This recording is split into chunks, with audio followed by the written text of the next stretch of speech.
this is Rerouted, How Did You Get Here?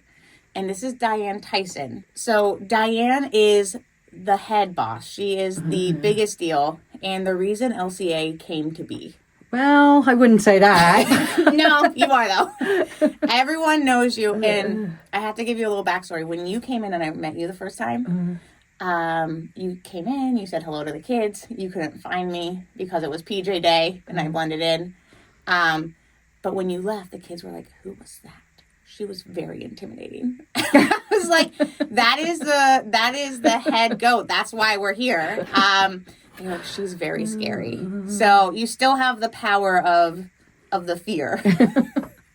But why don't you introduce yourself and talk about how you and the school came to be? Okay.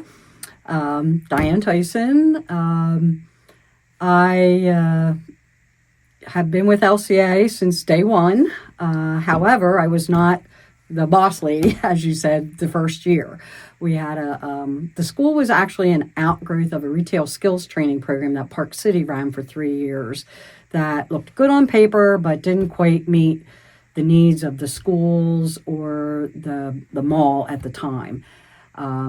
So the mall itself had a community service wing that was really dedicated to education, and they had space built out for this program, and it was an after-school program that kids came for 3 days a week after school. They were 15, 16. It just didn't work in the way it was designed to work, and they gave it a good run for 3 years, but they decided to go back to the drawing board and went to the school districts that were participating and said, okay, this isn't working. What do you need?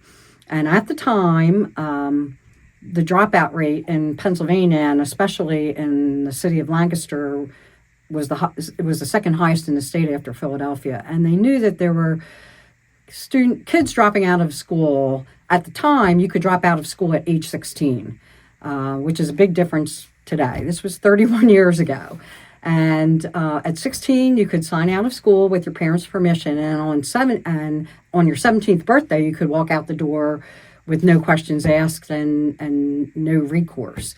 So there were a lot of students that were leaving school, and at the time, the economy was pretty good. It was easy to get jobs, and that was one of the reasons the dropout rate was pretty high. So the superintendents at the time said, okay, we know there are students that have dropped out of school.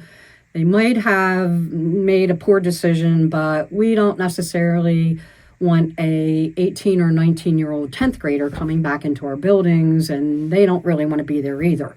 So let's take a look at how we can wrap this skills training program, because the mall was still a critical piece to make this all happen. And so that wrapping this retail skills piece into it was crucial to getting the academy up and going. And let's go to the Department of Education and see if they would entertain a dropout recovery program. And lo and behold, the Pennsylvania Department of Education gave the superintendents the go-ahead to start an experimental alternative school at the mall, which at the time, alternative education was not even on the radar anywhere, ever. So there was no such thing. So we really were on the cutting edge of a lot of things. This was back in 1993.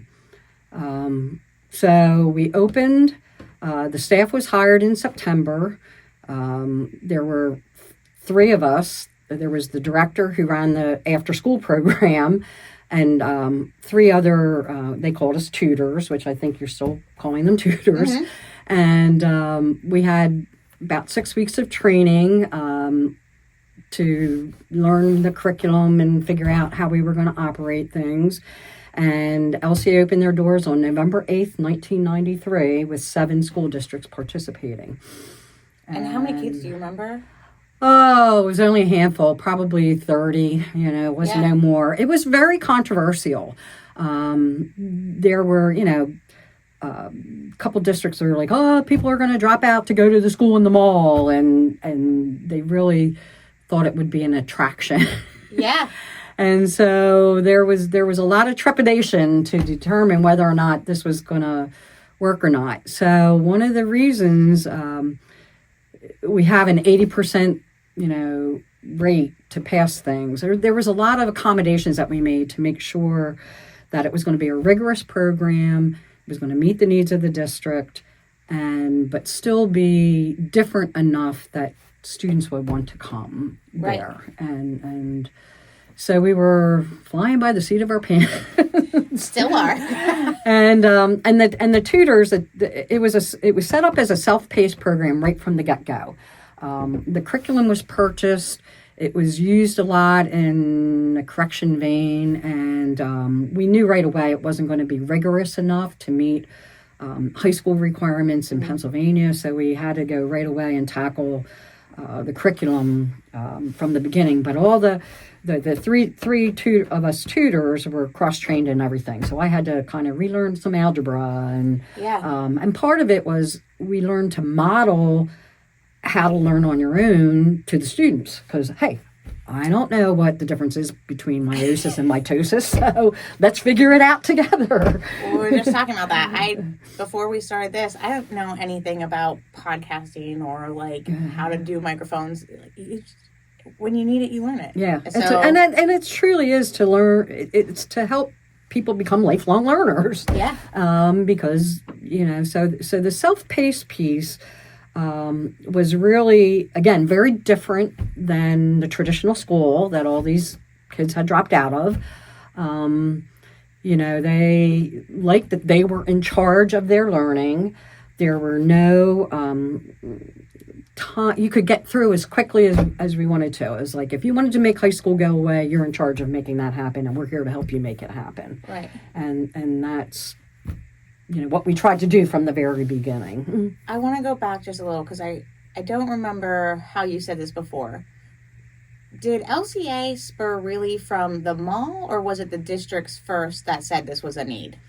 It was a combo. It really was a combination. The mall was committed to providing space for education, and the program that they were running wasn't working, and the districts thought that would meet a need, so they were agreeable to do that. So it really was a combination. The mall paid for the director the first year. I mean, so she was a mall employee. She wasn't even an academy employee. Just the three of us, and then there was an aide who, actually two aides, one because we were open at night from the beginning too. Right. So we were open from 8 a.m. till 8 p.m, Monday through Thursday, and 8 to 4 on Friday. So it was really a true partnership between the two organizations to make it run. Our biggest fear in the beginning was the Department of Ed would pull the rug out from under us at some point. And as it turned out, 6 or 7 years in, the mall changed hands, and it was more holding our breath if the new mall owners would support the concept and support the school. So we had been through several mall ownerships too in the course of that time, and it all worked out. Right, and it's just interesting because when I worked in a public high school, and I had heard of this, it was always called the mall school. Right. I just had assumed it was called the mall school because of its location. I didn't understand this whole backstory of it really was a partnership for a long time of helping build students' skills to be mall employees, but also help meet the needs of the school districts. Correct. So that's pretty interesting. Yeah. It takes a certain kind of person to work with what people term like at-risk kids. You don't wake up one day and be like, I would like to make my life really, really fun and interesting by working with difficult students. How did you get to that point of like, this is my calling, this is what I want to do? Because clearly it was a calling for you. You did it for a very long time, very, very well. I went to Millersville. I was an education major. I did my student teaching at School District of Lancaster. I wanted to be at McCaskey, but I didn't get my chance to do high school, so they put me at Edward Hand, which is, I forget what it's called now, but it's not Edward Hand anymore.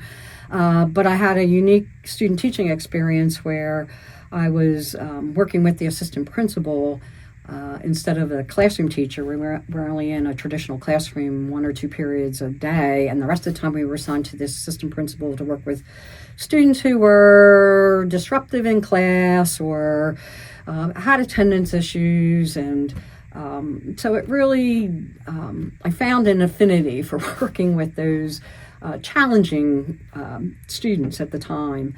And right after I graduated from Millersville, I went immediately into a program at Lehigh University called, it was an education, in their education department called Social Restoration, which was a new program there too. And it was for teaching and counseling pre-delinquent, delinquent, and inmate populations. And so my first real teaching experience was at the State Correction Institution at Camp Hill, which at the time had had 300 juveniles that were court committed to the prison. And so we taught, juveniles in the morning and adults in the afternoon. And it was a very unique program in terms of how it was set up. It was a very intensive program. It was 2 summers and a school year together. But it gave me a very different type of experience than most educators have. Yeah. So, no, that's a very different background. I think it's really needed. Yeah. Just because of how different students are now. Yeah.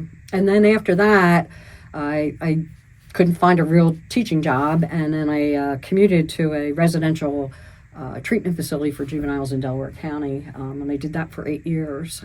Commuted from Lancaster to Delaware County, and that was again another unique experience when you have to put wake students, a kid up in the morning or put them to bed at night, and you see them throughout the course of a day. You learn more about them and their rhythm and what makes them tick, and it was a whole different unique experience which I could bring to education then. Yeah. So for you, knowing, because you worked with such an interesting background of students and it's super diverse, what do you think this wasn't one of the questions I gave you, top 3 characteristics of what makes a great teacher for at-risk students? Flexibility, for sure. They have to be flexible. They have to like kids. I mean, like there are some people that really don't like kids, Yeah. and they're still teachers. Don't ask me why, but they are.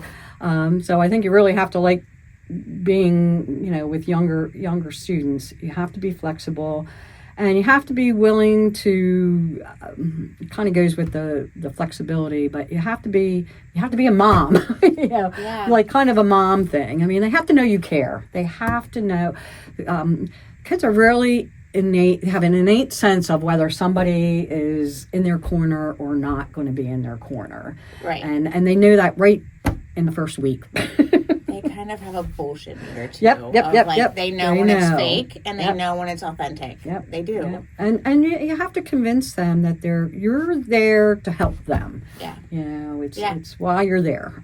I have always, and there's no hate for people who work in cafeterias because that's one of the toughest jobs, or bus drivers. The non-instructional times, I've joked before, because there's good and bad in educators. Mm-hmm. There's good and bad in the support workers as well.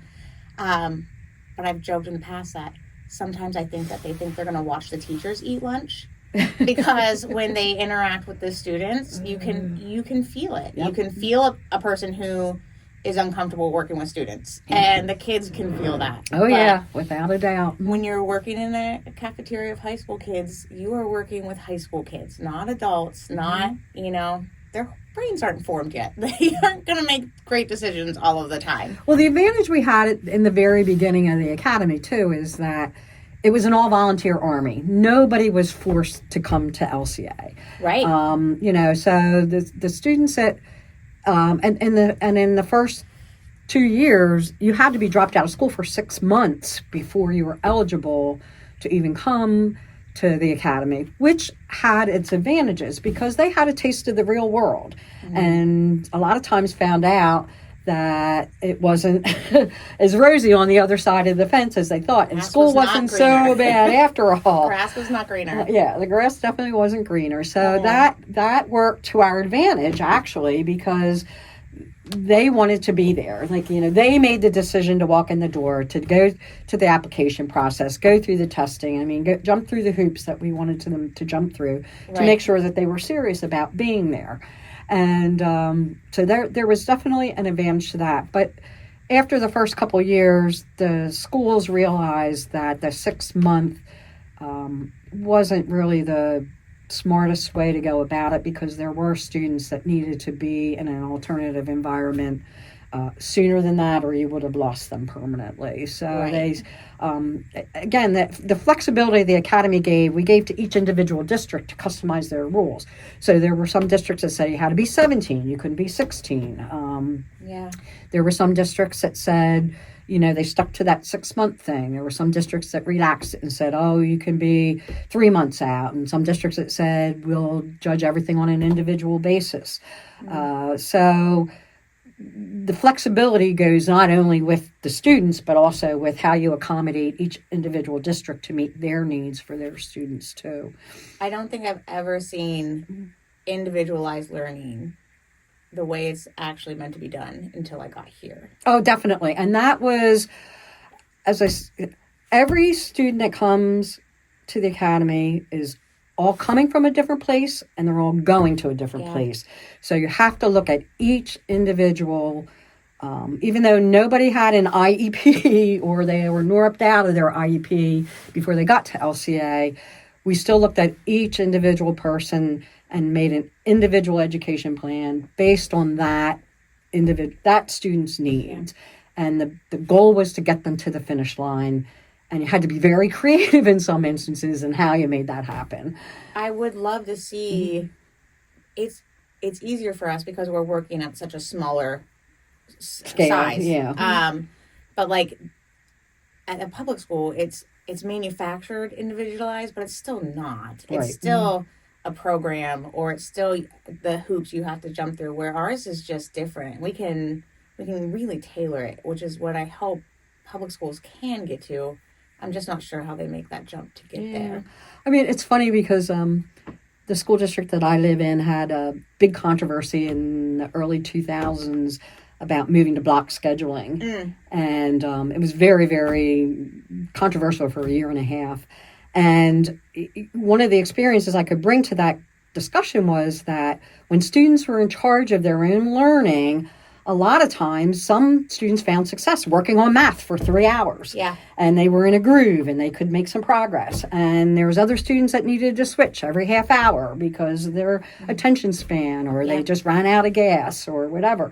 So that larger block of time, most students used a larger block of time in the 3 hours that they were there. They would usually work on one or two things. Right. The vast majority would work on one or two things, and that's block schedule. Right, it does work for a lot of them. And so why break the momentum because a bell rings? You Right. know, and so regular schools operate on the bus schedule, the bell schedule, and the cafeteria schedule. Yeah. And the fact that LCA didn't have to worry about those things, it empowered students to, again, it made them realize they were in charge of their learning. And if you wanted to make high school go away, we aren't going to stop you. Go ahead. How did LCA end up on the name of tutor instead of teacher? What was that choice about? That choice was about you did not have to have an education degree to be employed, although the first three of us did. Right. However, once we had moved down, so it was at the fourth year, we had moved from upstairs down to downstairs at Park City because we knew we ran out of room right away.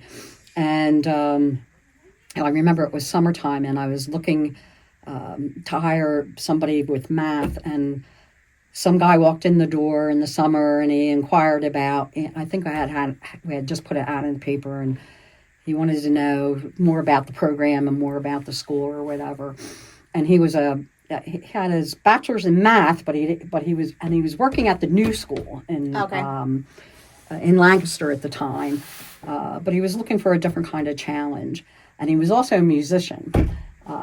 So I just knew when he walked in the door that he was going to be the perfect fit for LCA. Yeah. And so because you did not need a teaching degree, you just needed the bachelor's degree. For the longest time, for the first 10 years, I didn't even have a principal certification.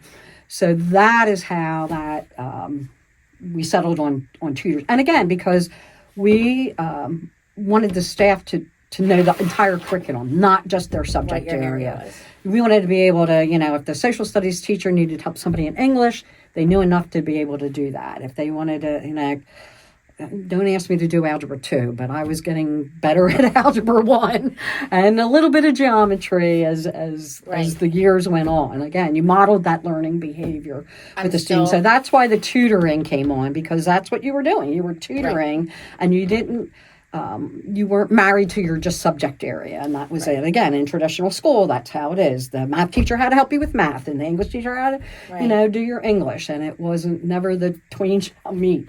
And it still runs that way. Everyone now, no one asked me for help in math. We've made that very clear. But we all have our strengths and weaknesses. Right, we still run that way of you're the English teacher, but you also help in social studies or whatever. Right. All right, then. You touched on a part there that I thought was hilarious the first time we talked.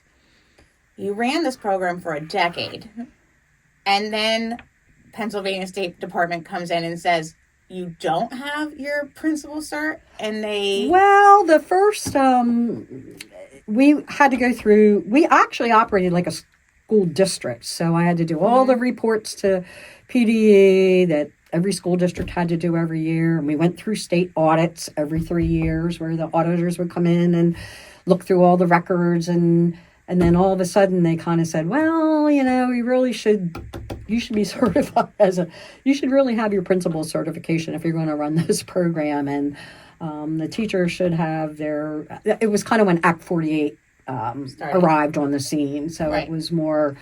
the powers that be wanted us to try to be a little bit more conventional. I just find it hilarious, though, that you ran this effectively for a decade, and then they were like, you really should go get your piece of paper that says you can lead.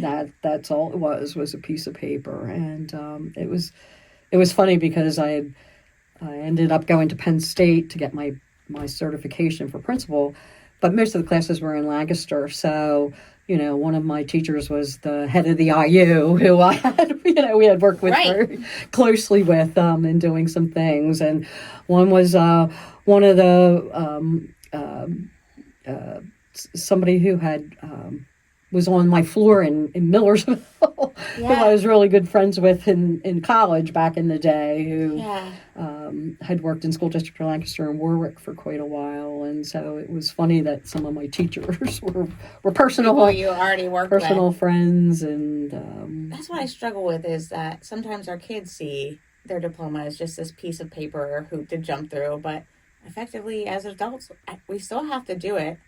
As much as I enjoyed my prep program for being a principal, I can't say I did a ton of the learning until I got my feet in the door and actually did the work. And that's what, the piece of paper opens the door. And that's what the diploma does. It opens the door to possibilities that you can't have without it. So, you have to show them that's a stepping stone to bigger and better things. And the next thing. And maybe they don't have it all figured out at the time, but if they want to go to college when they're 25, it's easier to do that when you have your diploma already instead of having to go back and get a GED. And you have a better grounding for those skills than if you would have a GED or a high-set test or whatever it is.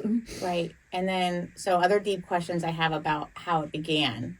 I have to know about the teal and orange Miami colors. How did we end on Miami Dolphin colors? We ended with Miami Dolphin colors because that was the color of the logo of the mall. Oh, okay.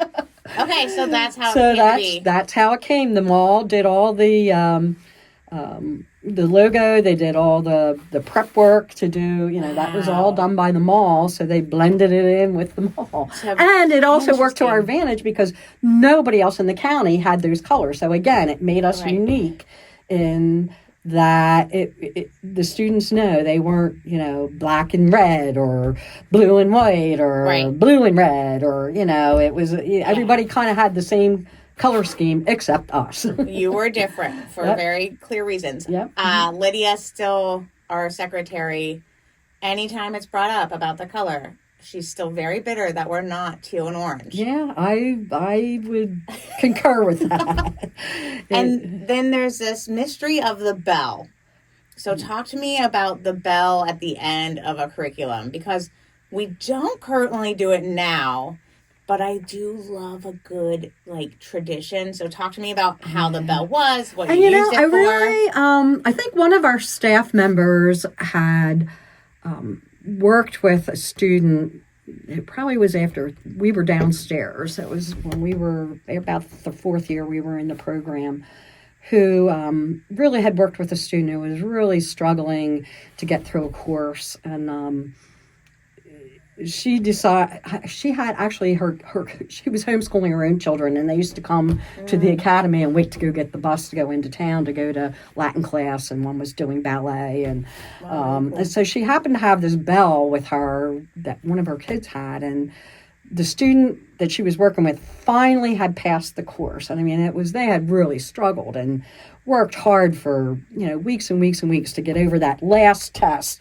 Right. And finally, she was just so excited that student passed. She grabbed the bell out of her bag and rang it and said, "Yay, we finally got it." And everybody applauded. Yeah. And it was like, this big celebration because, the students know who struggles and who, the challenges it creates. So it was just such a cool thing that the next time, I think it was later that day, somebody else had passed a course and said, "Well, don't I get the bell too?" That's amazing. And so the bell ended up staying on the tutor desk. And, it was like once that first person got that, recognition of the getting over that hump, then everybody wanted that after. same thing. So the bell stayed, and it was just ended up being a tradition when you finally, they know. They come to take that last test and they say, "Get ready to ring the bell. Get ready to ring the bell. I'm going to pass it this time." I love a good student embarrassment tactic when it's for positive things. So the bell might have to come back. I still have it and I'll give it to you. Okay. I'm serious. I still have it and I'll give it to you. Yeah, I think the bell needs to make a return because our students do so well with the positive reinforcement. I mean, it sounds silly because parenting books, education books, positive reinforcement, but it really works. We don't do a ton of negative reinforcement just because our kids already know that this is their last chance. But the positive reinforcement works well for the student themselves, but as a culture of we build each other up. Well, it was funny in the last week of before graduation when everybody's pounding it trying to get their credits in and get to the finish line. We used to joke that it sounded like the Salvation Army pedal because the bell was ringing all the time. That's amazing. Now I think the bell has to come back. Yep. Well, I will make sure you get it. So for you then, you've done this for a long time.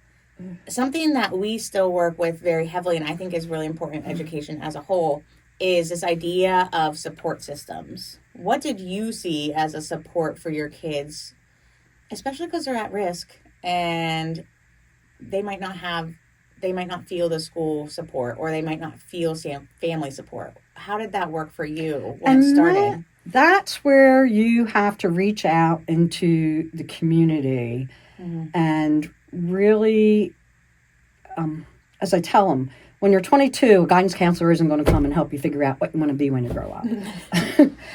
Or if you have a particular issue, a mental health issue, or so you have to know where to go. So one of the reasons that service learning was incorporated into the program was to help students get out into the real world and know what's out there to help them. So you have to, again, it's knowing each individual student and where they're coming from, what barriers are in the way that will help, impede their success.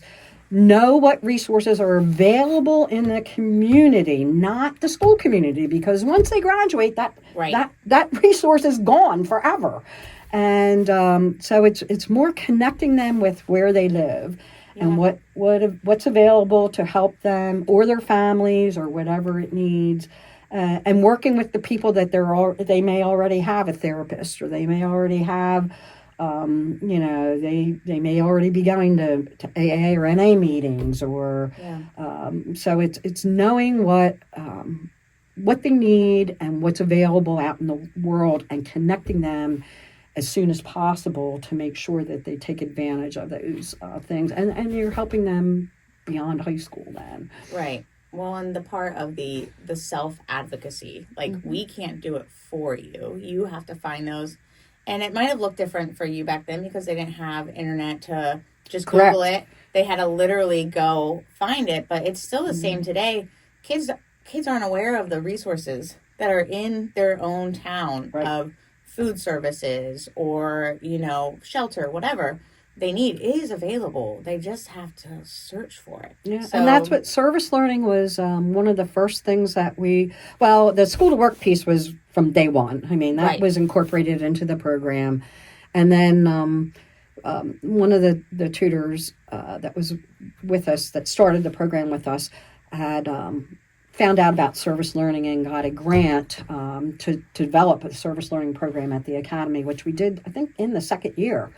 And we tied that, again, in getting out into the real world and always tell students it's not what you know and it's not who you know, it's who knows you and who likes you. So that service learning and the school to work piece was to get out in the real world and have people know you and like you. Right. Because that's the key to, getting what you want in networking in life.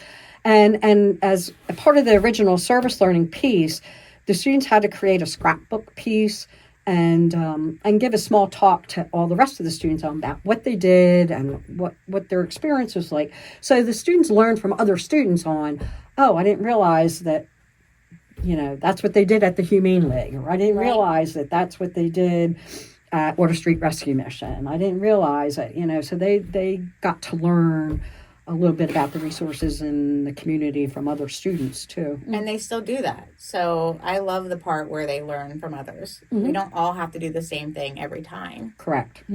For you, what do you think the biggest strength of the program? What was your favorite moment, favorite program? We talked a lot before about the cleaning up the waterways. But what was your favorite? They're all my favorite. I mean, you had a few years. Yeah, they were all my favorite. And actually, the stream team piece was an outgrowth of the service learning component, because we knew there were some students that had challenges with transportation, or there were challenges where they lived. You live way down in the southern end. The resources aren't there for service. So we figured, let's look at what we could do as a group, an in-house group that would be service oriented. And at the time, our one of our tutors was actually an IU employee who worked with adults, because we had adults in the program for a long time. She was a biology teacher, and she saw the Department of Environmental Resources had grants out for stream monitoring, and she said, hey, why don't we apply for this grant? And right across from Park City, behind where Ollie's is, there are covered bridges there, and there's a Swar Run as a stream that runs through there and runs all the way back up to 283. And that's where Stream Team started, was working. We won this grant to get equipment, which Armstrong World Industries had donated a lot of microscopes and things, but we bought a spectrometer and a kit that did water quality. And so the students, boots, we had hip boots that they could go into the water with. And so we had to be on Stream Team, we were picky about who could be on Stream Team. There had to be a reason that they couldn't do service elsewhere, or maybe they really did have an interest in that thing. But they would go out once a week for 2 hours and hike their stuff across. The mall would kind of look at their raise their eyebrows when the kids would be walking back with hip boots. Oh yeah, mud, and all that stuff. But it was interesting. We worked with the Conservancy. They shocked fish and cleaned up. We monitored Red Rose Commons for quite a while before that was built. And eradicated purple loosestrife there. We raised butterflies with Conestoga Valley to that's so cool. Help eradicate this loosestrife. So we partnered a lot with it. It was a great way to partner with a lot of people, and that ran, at least I'm trying to think. I think till I left. It was an opportunity to learn in a different way. And then, and they would bring back stream samples and start dissecting crayfish. Then the rest of the students would come in and kind of check out what was going on. But that's a life skill. I'm hoping that's a program we can bring back because it's so needed. And I mean, the Lancaster Conservancy is still huge. They have a great program. Yeah, we've done tree planting with, we went and did tree planting. Sometimes they would go out and need, 5 or 6 people to help with the Chesapeake Bay Foundation to do, stream restoration, stream bank projects. We would help with that. And it was a very unique learning experience. Some people have copied us since then. Yeah. No, I mean, it's huge. What do you think the biggest area of a challenge was for LCA or still is? Having the Department of Ed hold the target long enough to hit it. I don't think you could say that loud enough. I think that deserves an amen after it. Yeah, no. It's constantly the changing requirements. Like I said, the Act 48 for teachers presented a challenge for us.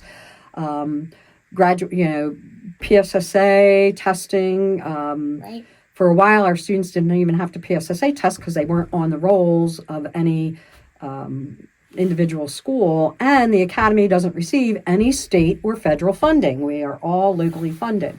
Right. So, but then, when the Department of Ed decided that we couldn't be quite as experimental as we were, that created a challenge in terms of having students prepare to go take the algebra Keystone exam in their home school, or to prep them to make sure they had the biology background and make sure our curriculum was covering all the concepts that they had to be tested on finally.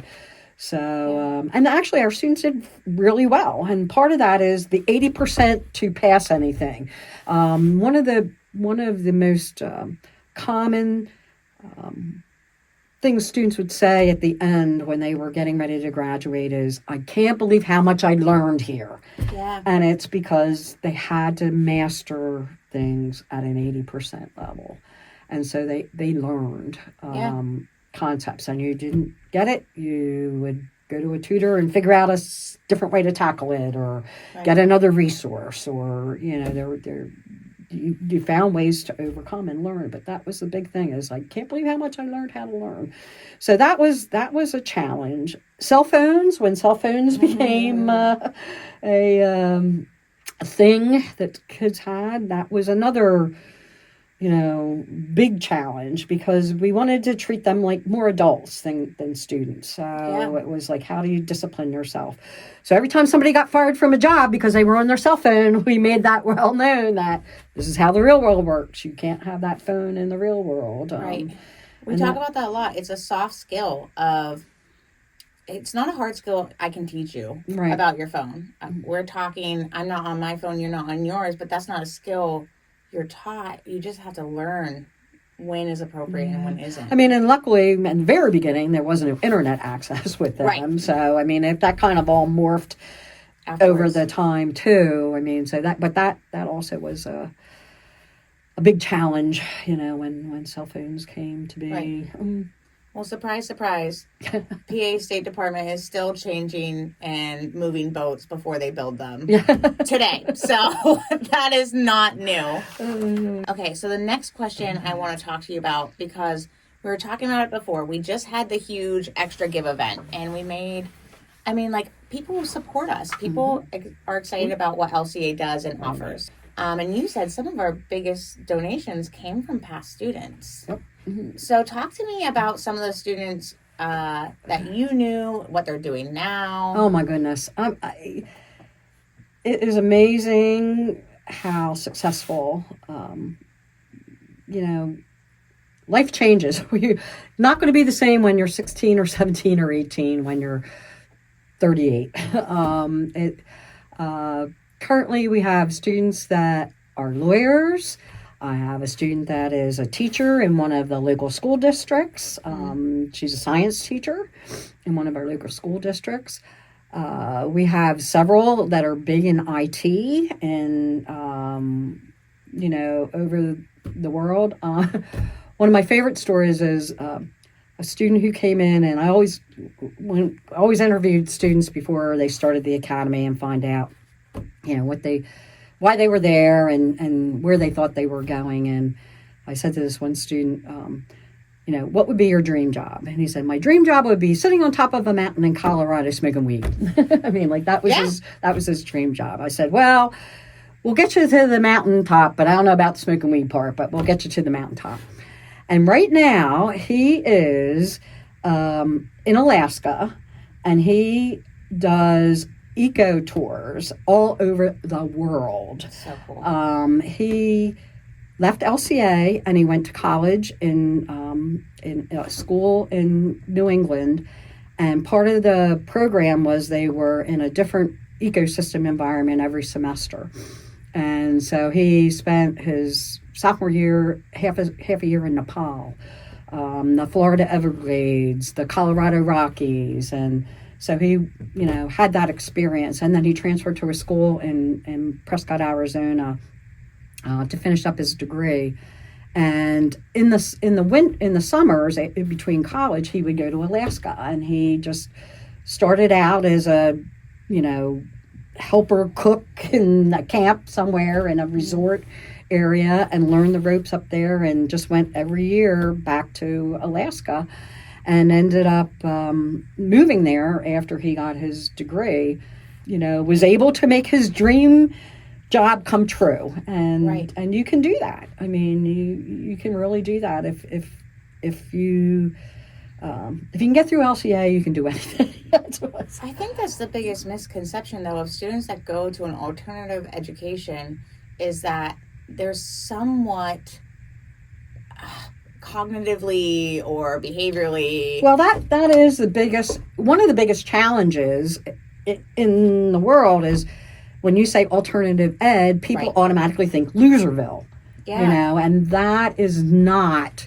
It was very hard to combat that, Still is. that idea that, it's alternative, so it's you're a loser, and that's not. It's just different. It is not just a different way. And again, the fact that nobody is forced to come. It's not you are placed at the you choose to apply. You choose that path. And and even in our one student from episode 2, for a bit there, had this stigma of he was embarrassed to be one of our students because he felt like there's a stigma of what an alternative education student is, and he didn't feel like he fit that mold. But the fact is like once he got in and started talking to the other students and hearing their stories, he figured out like this is not what you think alternative ed is. Whatever is in the movies of like, listen, Breakfast Club is my favorite movie of all times. I think I knew from watching that I wanted to be in education, but we're not the Misfits or the Island of Misfit Toys. We're not that. It's these students have just a complex background, and gen ed didn't fit them. Yeah, it's just a different way. I mean, one of our grads is a product manager for Tesla. Again, he went to the academy. We actually hooked him up at the CTC for one class in engineering in the morning. So he used to go from 8 to 9:30 and then come back to the academy and do the rest of his 3 hours at the LCA, and went on to Worcester Polytechnical Institute and got a degree. Actually, after he went to college, he went over to Europe and worked on castles for a while.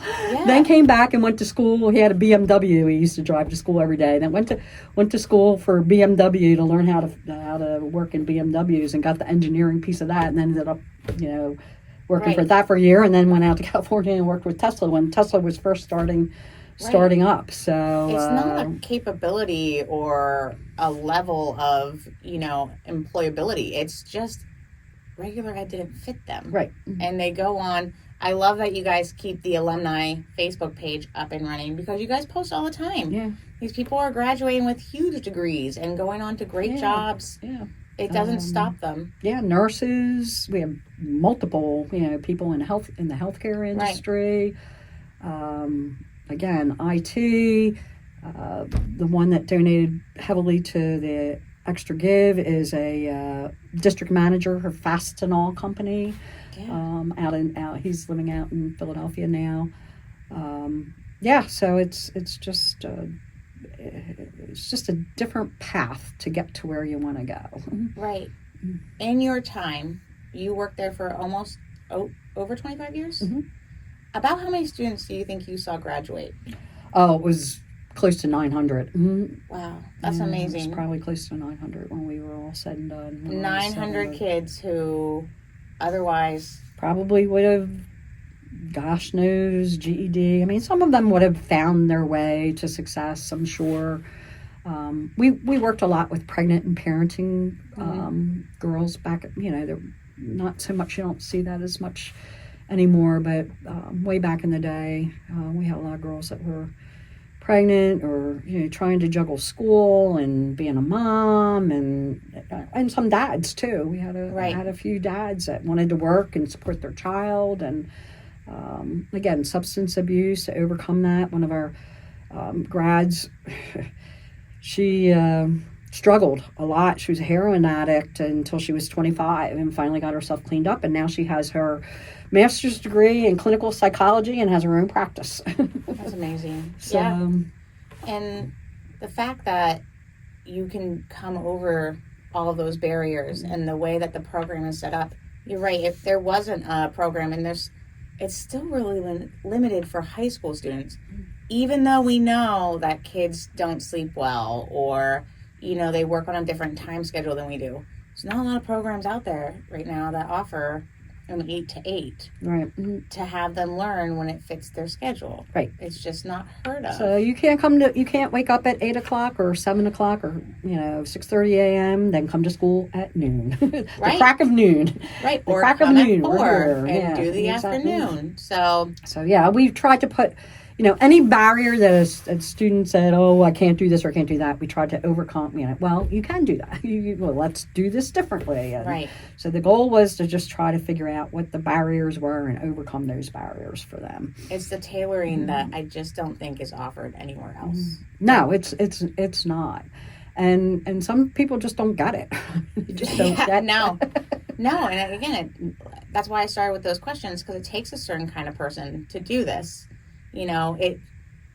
There's easier jobs. There are far easier jobs, and sometimes I want them. But the level of success we see when our kids make it to the end. I mean, we have one who just met all of her goals today, and she's like, I get to move on. Yeah. Like, yeah. You get to go do your thing, girl. Just go on and do it. Well, and the nice thing with the mall, with being in the mall for so long, was we would always see our graduates. They would, they're in the mall to shop, or they're, or they work there, or somebody, and they would pop in and they'd show off their kids, or they'd just say, hey, how you doing? This is what I'm up to now. And so we would see our grads a lot, right? After they would come in, and the students that were sitting there, when they would pop in, would get to hear the success stories and the good things that were happening in their lives. And they still pop in. And they would give them the, hey, don't give up. And yeah, I know. We used to have, I don't know if you do it anymore, but for business English, they used to have to give 3 speeches. Yeah. And that would be like literally some kids, that was the worst piece. But then you come back and say, and don't dread those business English speeches, because someday you're going to have to be in a staff meeting and you're going to have to talk up. Yeah. It really is an employability skill. You have to do it. Yeah. So although one of my memories is we did have an evening class once where a student had to give her speech, and she fainted, and we literally had to call an ambulance. Okay, well, I don't need that. That was the only time that ever happened. But she stood up there, and then all of a sudden she went, vroom. They literally say people think it's scarier than death, and sometimes it is. All right, well, you've done this for a very long time. Mm-hmm. So you bossed this whole this whole school for 25 years. And you're not done. Like, you're in the community all the time. You reach out all the time to our secretary you worked with for a long period of time. You're nowhere near done in the education or community world. What do you see for alternative ed schools in the next 5, 10, 15 years? AI's coming. We talked about the vaping, which is really fun for me to deal with when that happens. But what do you see for general population students and alternative ed? Like, where do you think education needs to go? I ask kids all the time on the podcast, if you had a magic wand, how would you fix what we have now to best meet the needs of kids? I would have no grade levels. There would be no, first through 12th grade. Instead of, that would be one thing. I mean, I think students need to be more in charge of their own learning. And that's where it's moving slowly but surely to individualized instruction because of the technology that's available. Actually, and there's another little fun fact. LCA was the very first school in Lancaster County to have the internet. No way! Yes way. That's amazing. Yes Look at way. us. We had DE SuperNet, and we had an FTP connection to the PDA. Nope, don't know anything about that. That's how. And that would have been we were still upstairs, so that would have been in 1994 or 5. Interesting. We were the very first school to have the internet. Is that because, I guess the mall was getting it? The mall, so... yeah. Well, the mall started to get it, but we had some connections with, actually, somebody had went to McCaskey and started his own business and kind of actually did our IT for a lot of years after that. That's so cool. We were Look at us being first. Trendsetters. Yep. And blaze trails. I mean, like, that's the thing. You don't be afraid to do things different and try new things. And if it doesn't work, it doesn't work. You can't say you didn't try. Right. But we were one of the very first schools to have the internet. That's amazing. Well, I appreciate you coming in and taking the time to talk with us. I always find, as much as I'm not a history teacher, everyone will tell you that, I find the history of where we came and where we're going, they're hand in hand. You can't not know where you came from to where you're going. I like to say that a lot of girls do a really good job in this role. So the more we can get people in and trying to, meet the needs of these kids. Well, I'm keeping my fingers crossed LCA goes for another 25. At least. You have a big job. At least 25, yeah. And again, because there's a need that will never go away. It will never, ever go away. And actually, a lot of schools did model themselves after us. Ephrata's did their whole alternative ed program based on what we did. There were schools that would come in and see, again, how do you do a self-paced curriculum and how do you make it work? So some of our school districts have kind of mini LCAs within their buildings, but it's still not LCA because you can't get up and go to the bathroom whenever you feel like it. You have to raise your hand and say, hey, can I have a hall pass? Right. We've been able to eliminate those school-based needs because of what we are. Yeah. So it's not an easier way to do it. It's a different way to do it. But it's not, by any means, is it not easier. It's just different. Well, thank you for just sharing your knowledge and getting this thing off the ground to where it's over 900 kids. I know now. Oh yeah, I you have think to it's be far higher. Yeah, you'd probably be pushing 1,000. I would imagine because I've been retired 7 years. It's hard to believe. You're not though. You're really not retired. So we appreciate your time and what you've done for the program. Well, I appreciate everybody keeping in touch. Yes, and come back anytime. The bell can come back. All right, I will make sure you get that this week. The colors cannot. The colors can't.